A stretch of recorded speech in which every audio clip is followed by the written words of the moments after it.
Hi everyone, Stepan here. I'm going to continue the series on the English opening with the worst opening choice for black against the English, in my opinion, which is the Anglo Scandinavian defense when black plays d5 against c4. And I'm going to teach you how to get a pleasant advantage for white from a human perspective and an engine advantage for white whatever black plays, whatever black's responses are later on. So we're going to be aiming to get one of two different things, either a broad center with huge central control or a lead in development. So let's have a look at what can happen here.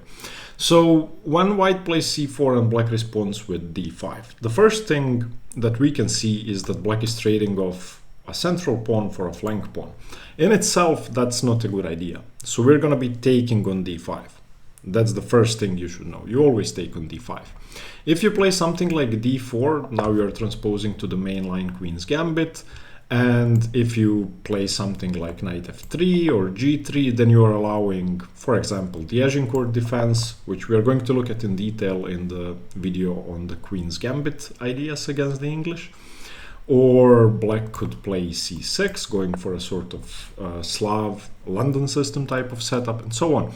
So against d5, we're just going to take it. And black has several options. Black can take the pawn immediately, which is the main line and the main move. And what we are going to be focusing on the most, where white is going to develop with tempo with knight c3. And this is going to be our main battleground, which resembles the Scandinavian defense very much. However, if we look at the Scandinavian proper with e4, d5 takes, queen takes, when white plays knight c3, there are two downsides for white. White doesn't have an e-pawn compared to the Anglo-Scandinavian. That's a big deal. Second thing, white's c-pawn is blocked and cannot advance to the center, which is the downside of the move knight c3 in the Scandinavian. In the Anglo-Scandinavian, when we take and queen takes and knight c3, there is no pawn that's blocked on c2 and we still have an e-pawn, so we can expand. Now, other options for black, which we are going to be looking at, are the Schulz Gambit with knight f6, preparing to recapture the pawn with the knight, which again is done in the normal Scandinavian defense against e4, d5, ed5, knight f6 is the Portuguese variation and is one of it, I think it's quickly becoming the main line.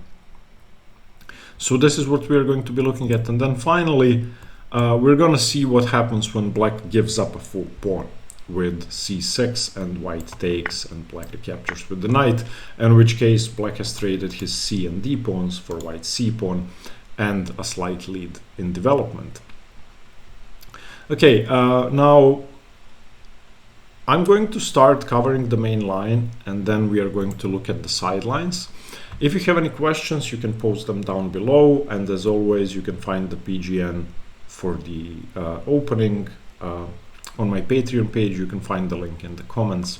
So let's start with the main line. Now, after c4 and d5 and takes, queen takes, knight c3.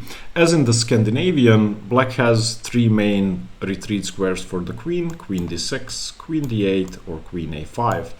Of course, queen a5 is designed to punish any early d4 expansions by white, because the queen would be pinning the knight and the queen is very active on a5, and d6 and d8 are, in my opinion, safer squares. Queen d6 is considered to be the main line, although there aren't too many variations at all. So one other move we have to mention is queen h5, which is also often played in the Scandinavian. Sometimes, or more often than not, it's prefaced with queen a5 and then the queen is transferred to the king side. But in this case, it's simply inferior because of d4. And if you try to play e5, sort of to punish d4, then d5, queen e5 runs into another tempo with knight to f3. Alternatively, you don't have to take the pawn, but then white should be better against queen h5, so we're not going to be focusing on that. Now, one thing that I should say is that in this main line, we are aiming to get two types of positions as white. Both are very favorable for white. If you're not familiar with the Sicilian defense or with the Benoni defense, this is going to be harder for you to understand, but I'm going to show you the positions nevertheless. And I'm going to try to teach you some basics of the Benoni and of the Sicilian as I go along. So we are aiming to get either a Benoni defense where black doesn't have a d pawn, so there is no pawn on d6, and a position like this, for example, which is a normal type of Benoni position except no d6 pawn. Obviously white has traded off the c pawn for the d pawn, which means that in the Benoni, white's main pawn break, e5, hasn't been prevented. So our expansion eventually with e4, e5 is going to be much easier to play. So this is definitely an improvement to the normal Benoni where there's a pawn on d6. And the other type of position we would like to get is a Sicilian type of position with an open d file. And usually in the Sicilian, in this structure, there is a pawn on d6, so even recaptures like this with queen takes d4 in the open Sicilian don't really work, and are never usually played because of knight c6 gaining a tempo. In this case, knight c6 would run into queen takes d8. So we're aiming to get an open Sicilian with a huge lead in development, obviously, and an open d file, which is going to be very advantageous for white. So let's get into these lines. I'm going to start with the least popular move first, and that's queen d8. And there are several ideas for white. One thing I would like to tell you about these positions is that you should wait for black to commit in the center before you do. So generally, our rule is going to be to play knight f3 before d4 or e4. Of course, d4 and d4 are playable moves and very natural moves, and we're going to be playing them at some point. But we're going to be starting with knight f3. Why is that? Well, so that we can meet either c5, or in this case e5 has been prevented, but any central pawn move by black with an adequate response. So for example, if black plays e6 here, which I think should be the best move, then we go d4. If black plays c5, then we go d4. So in this case, of course, cd4, queen d4 is the position we've been looking at a minute ago. It's going to transpose to a type of Sicilian defense with no d pawn. So we're going to wait for black to commit. And if black doesn't commit, if black plays something like knight f6, we no longer have any waiting moves, so we have to do it. But most players with black are going to play either e6, g6, or c5. And that way, when we see where their f8 bishop is going, we're going to have more information. So d4, e6, e4, c5. And this should be one of the main battlegrounds. And now we are going to enter our Benoni position. So d5, pawn takes. There is no alternative to pawn takes, really, because this center has to be broken at some point. So you might as well do it now and open your bishop up. So e takes, e takes. And if black plays g6, normal type of Benoni position, no e pawn though, but same kind of ideas where black would like to put pressure along this diagonal and expand on the queen side with b5. And generally, after something like bishop d6, if they don't go for the Benoni, you can develop quickly with bishop to b5, maybe bishop d7, queen e2 check. This is very similar to some variations of the Tarrasch French, actually. And again, white should always have a slightly more pleasant position. So let's have a look at black's main responses, sort of, and let's get into that Sicilian type of position. So if black plays e6, which should be the most common move, d4, c5. Now we don't take on c5, we play e4, heading for a Sicilian, an open Sicilian. So c takes d4. You could take with the knight, you could, but I would recommend that you take with the queen. Any queen exchange is going to be favorable for you because for the moment you're preventing knight c6. So if queen d4, knight d4, knight c6, you just take it. And not only do you have a lead in development, you have a better pawn structure. So queen takes, knight takes, and this thematic position has to be handled very carefully by black. Black basically has to play the move a6, otherwise one of the knights is coming to b5, and after something like a6, we play a normal Sicilian bishop e3, f3. If e5 is ever played, we can retreat to b3. There are no queens on the board, so keeping your king in the center is fine, castling queen side is fine, castling king side is fine, but 3 pieces against 1 developed, that's a huge deal, and this bishop isn't such a good piece. Even if it gets to b7, it's going to be blocked, so black is basically required to open it along this diagonal and challenge the e6 square. So after something like e5, knight b3, maybe bishop e6, bishop to e2, you can now look forward to undermining this pawn structure because there's a hook on a6. You can maybe use the b6 square, maybe there are knight a5 ideas. There are many pleasant ideas in this position. Generally, e5 isn't such a strong pawn, and if you can grab a hold onto the d5 square and infiltrate on d5 with something like castles queenside, knight d5, then you may even get a passed pawn on the d5. So honestly, I don't think queen d8 is a big deal. Just continue knight f3 and continue developing normally. Okay, now let's have a look at queen a5, which is the second sideline. Again, I would recommend that you continue knight f3. Don't commit unless you have to. Wait for black to do something. And now black can choose a Benoni type of position with g6, or black could play e5, black could play c5. Let's look at e5 first, because that sort of punishes knight f3. Queen a5 is a move that is also aimed to defend e5, so white couldn't discourage it in one move with either d4 or knight f3, so e5. And here's what I think you should do. Firstly, I think when your opponent expands in the center, you need to react. So e4, preventing any further expansion. Black continues development. And now, if you open the position up with d4 while the queen is on a5, that should be very close to equality. So don't do that because your knight is pinned. So for example, if d4, e takes d4, knight takes d4, knight takes d4, queen d4, you can see that the diagonal towards your king is slightly vulnerable, and the e4 pawn is slightly vulnerable in many positions. This queen is too active for us to open up the center just yet. So I wouldn't recommend that you play with d4 just yet.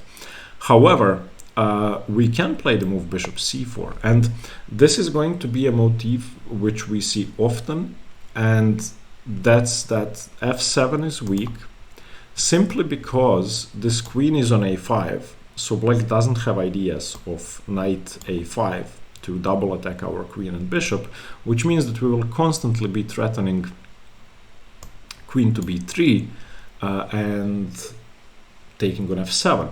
So basically, black's best idea here is to double their own e-pawns. With bishop e6, I think this is best, but it's still inferior, of course. If you have to play a structure like this, then you're obviously worse as black. And if, for example, instead of bishop e6, they go knight f6, then queen b3, and good luck saving this. Knight g5 is coming, and white wins. Or, for example, after bishop c4, bishop e7, then again queen b3, and you have to play knight h6, which obviously isn't good. I can then go d3 or d4 and start putting pressure on f7. So not good.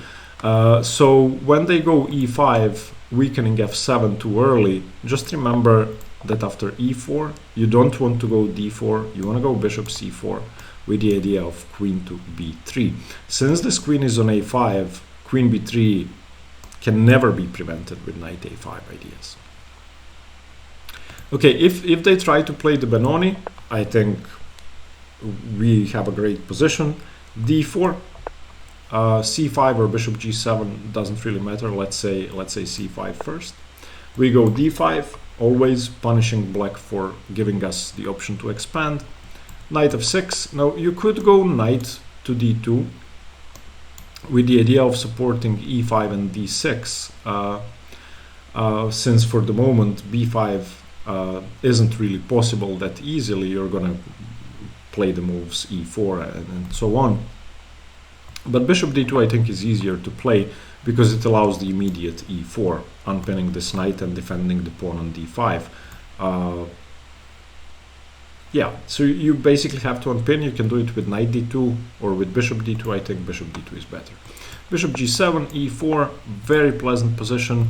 No theory at all. Let's say castles. Now you can go for the normal Benoni type of plan with bishop to d3.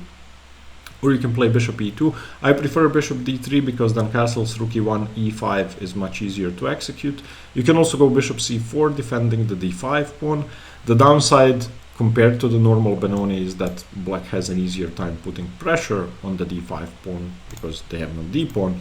However, they are still going to have to develop, and they are still going to try to reinforce the e5 square with moves like knight g4 and knight e5, which you shouldn't be afraid of. Again, black not having the d pawn is a big deal in my eyes. Okay, and if they play something like c5 straight away, they've committed. So we go e4. Okay, knight c6. d4 in this case I think is justified simply because they have no pawn on e5 and we don't have anything better to do. I don't see a good alternative to this. d3 would be very passive. I think we have to fight for the d4 square while we have the chance. So d4 against c5, knight c6 is the way to go. So d takes, c takes, knight takes, knight f6, and the point is that we now have the option to simply ruin black's pawn structure with bc6, and again bishop c4. And it's useful for black not to have a pawn on e5, of course, because again queen b3 ideas would be coming, so black should go e6 here. And I think it's visually at least very apparent why white is better.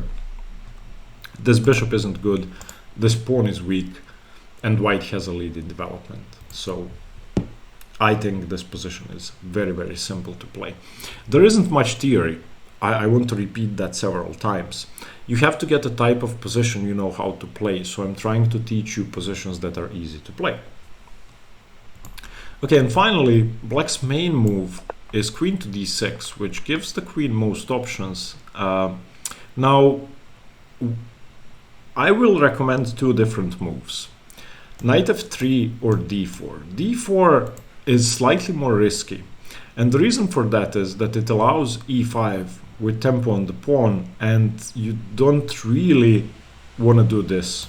So d4, e5, d5 allows queen d1, knight d1 and knight c6, and if you try defending the pawn it doesn't really work. So knight f3, bishop b4 check, knight c3, bishop b4 check, bishop g4, and then if you try to hold on to the pawn with bishop f4, black simply castles.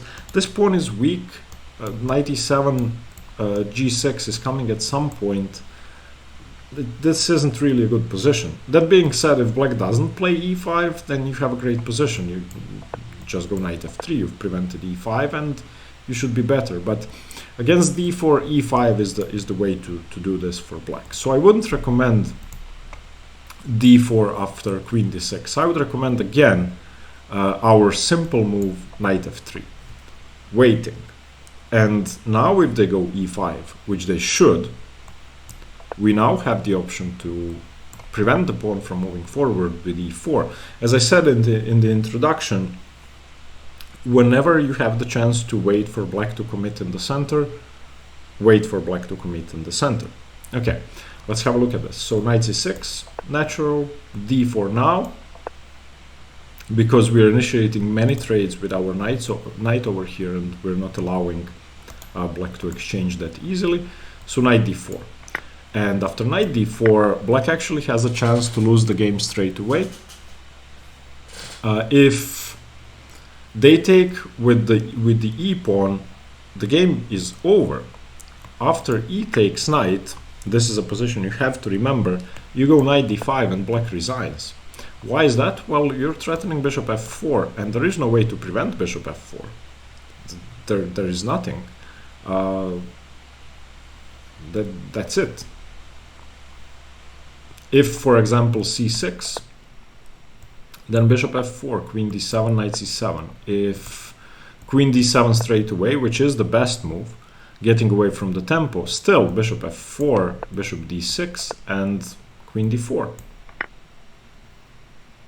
Okay, I mean, no, this is just losing. So if you turn on the engine here on ed4, the engine says plus 2.5, and if something like queen e5, then we just defend the pawn in advance and go bishop f4. This is plus 5. So black is completely busted. Okay, so black needs to take with the queen. And here's the point. After queen takes d4, queen takes d4, e takes d4, knight b5, we're on two different pawns. We're going to get our pawn back and have a better position. Black's best to save the rook is bishop d6. And now we don't take the pawn back straight away. We just take on d6. cd6 and bishop f4, and eventually we're going to get both pawns. Black cannot defend them, and it's easy to see that castle's queenside is going to put pressure on d4, f3 is going to defend our e pawn, so definitely no problem. No problem. Okay, now let's have a look at black's second option. What if on cd5 black doesn't take but plays c6, gives the pawn up and goes for the full gambit? I'm going to recommend two different things which are going to be easy to remember and to implement. So on c6 you take, of course, knight c6. Okay, and here I'm going to recommend the move knight c3. This is going to be our main line. Now, what black has to do, black really should play the move e5. Now, this is black's only chance to fight for anything resembling equality.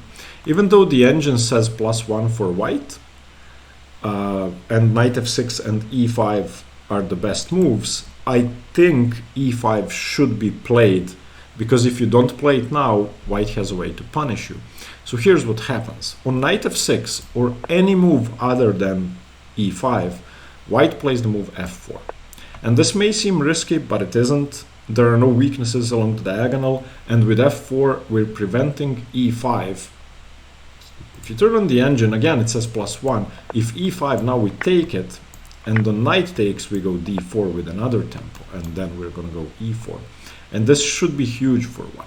So if they don't go e5, I would recommend f4. Most people are not going to go e5 here. They're going to develop their pieces somehow. And now we just play a Dutch. Knight f3, e6, e3. We're playing a Dutch, a pawn up. We're controlling e5. We may even consider a position with d4, bishop d3. If, for example, bishop e7, then d4, bishop d3. Why not? I mean, we're giving up the e4 square, but that's fine. We're a pawn up. Huge central control.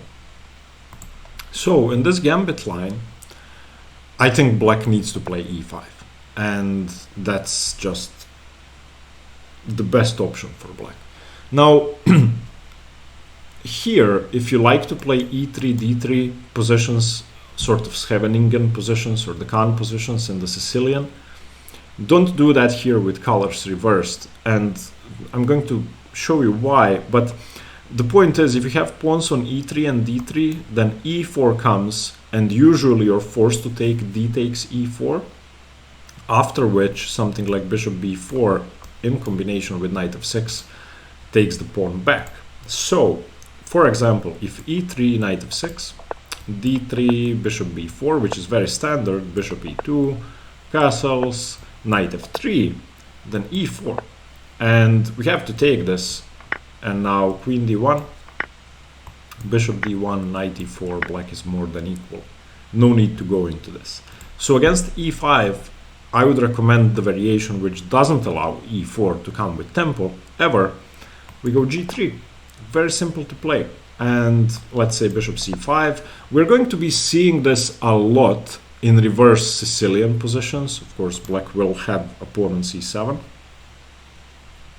And white will have a pawn on c4.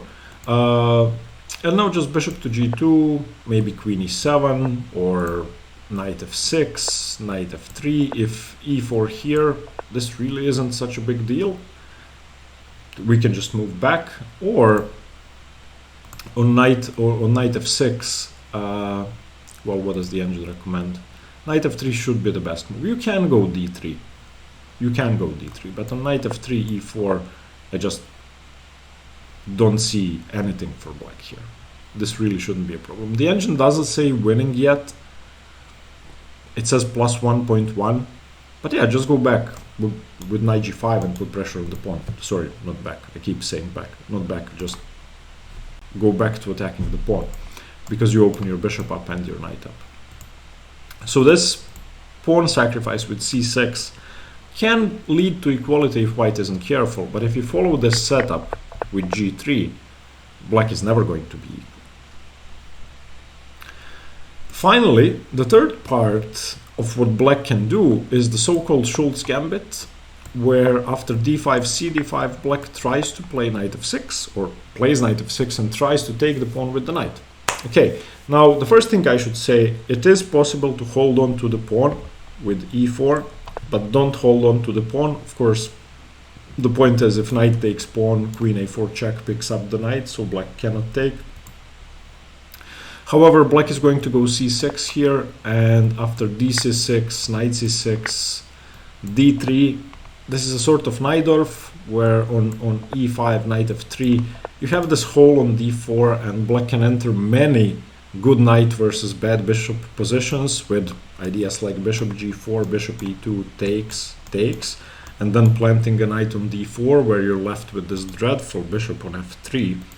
So in my opinion, if you don't have to risk positional weaknesses, don't risk them. Why would you do that? So on knight f6, again, I'm going to recommend the move knight f3. And we're going to get something very similar to the Neo-Grunfeld defense if black ever plays the move g6. Let me show you what that means. Let me just put something on the board. So knight f3, d5, d4, knight f6, c4, g6, the Neo-Grunfeld, and now the Neo-Grunfeld with knight f3 though. And now if cd5, knight d5, e4, this is a type of position we're going to be getting from the Schulz Gambit, where they recapture on d5 with the knight. This should be favorable for white, and I don't think there are any issues here. Of course, knight takes c3 is impossible because we don't have a knight on c3. So we play knight f3 and we get, I think, a favorable Neo-Grunfeld. Now knight f3, black can take the pawn, or take with the queen, or play c6. I think playing c6 is the best idea, and that's going to lead to the positions we saw in the previous chapter. So if c6 takes here, and we have the same position with the knight on f6, and of course in this position we cannot go f4 because we have a knight on f3, so we just transpose to the mainline stuff after e5 and g3, and we saw that in the previous chapter. We're going to do the same thing. So if they play the Schulz Gambit and then play c6, just transpose to the lines with c6. Now, taking with the queen is sort of unnatural for this position. If you played knight f6, then you're going to take on d5 with the knight. But let's say they do take with the queen anyway. The difference is that these two moves have been inserted compared to the main line, so that may give black some transpositional options and may reduce some options for white.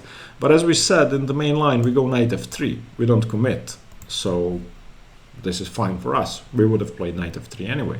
So knight c3, queen a5 for example, d4, very standard. I mean, if they go knight e4, you don't have to worry about that, you can go queen d3. knight c3, bc3. You're going to expand with e4. I don't think there's any justification to take on d5 with the queen after you've played knight f6 already. So yeah, knight d5 should be the most natural. And now we go into, well, a position with a very broad center. We go d4. And if black doesn't prevent e4, then we play e4. And there will be no exchanges on c3 that happen in the Grunfeld because we don't have a knight on c3. So if they, for example, play g6, then we go e4, and the knight either has to block the bishop and run into e5 later, or it has to get offside to b6. So black should definitely try and prevent e4, so bishop f5, I think, is the only good move. And we now have to start reinforcing e4. We don't want to go knight c3 because that could lead to exchanges, and we wouldn't have support of e4 anymore. So I will recommend the move knight b to d2, threatening e4. Now, if they aren't careful, for example, e6, then e4. Okay, we win a piece. So black really has to move the knight away. Black isn't able to prevent e4 anymore, except if they go knight f6. So I think that's the best move. If knight b6, still preventing the loss of a piece, it does still allow e4. So after something like bishop g6, bishop d3 should be very pleasant with this broad center. However, after knight bd2, knight f6 is a multi-purpose move, saving the piece, preventing e4. And now, since the knight has left d5, since the bishop has left c8, there's a weakness on b7, queen b3. And this now forces queen c8. I don't think there's any other option. b6 is extremely weakening, and we go g3. Now, if black plays this position naturally, without thinking, black is going to be in huge trouble. If, for example, the very natural e6, this is a huge mistake, and the position is almost losing for black. The e5 square is so weak that it's exploitable immediately with something like knight c4. So, for example, bishop g2, c6, fine, knight h4, we grab the bishop pair, why not? And open up our bishop on g2, so something like this. And then knight c4. I mean, how are you going to fight here as black? White's pieces are so dominant, b7 is so weak, c6 is so weak, which makes it very hard to move these two pieces. And not to mention, I can go f4, e4, e5, and just blast open the position whenever I want to do so. Also, I have the bishop pair, so huge position for white.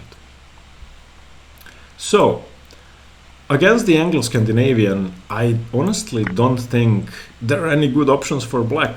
Queen d5 leads to favorable positions for white, same as knight f6 and c6.